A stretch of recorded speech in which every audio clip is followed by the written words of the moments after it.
అందరికీ నమస్తే. Welcome to Suman IT TV. సాంకేతిక రంగంలో మరో లేటెస్ట్ అప్డేట్ను ఇప్పుడు మీకు చెప్పబోతున్నా. అదేంటో చూసే ముందు మా ఛానల్ను సబ్స్క్రైబ్ చేసుకోండి. Russian cyber security firm Kaspersky Lab సంచలన నిర్ణయం తీసుకుంది. అమెరికాలో సేవలు నిలిపివేయాలని, ఆ దేశాన్ని వీడాలని డిసైడ్ అయ్యింది. దీన్ని ఒక కఠినమైన, విషాదకరమైన నిర్ణయంగా కాస్పర్స్కీ ల్యాబ్ అభివర్ణించింది.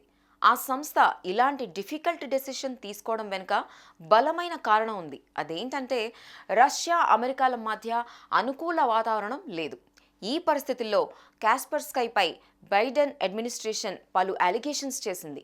ఆ సంస్థ రూపొందించే యాంటీవైరస్ సాఫ్ట్వేర్తో తమకు ప్రమాదం ఉందని, అమెరికాకు సంబంధించిన సెన్సిటివ్ ఇన్ఫర్మేషన్ చోరీకి గురయ్యే అవకాశాలున్నాయని ఆరోపించింది.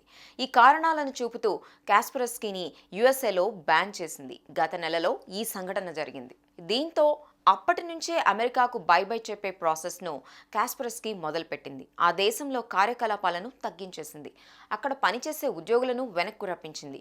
యుఎస్లో ఆ సంస్థ వెబ్సైట్ ద్వారా యాంటీవైరస్, సైబర్ సెక్యూరిటీ టూల్స్ సేల్స్ను ఆపేసింది.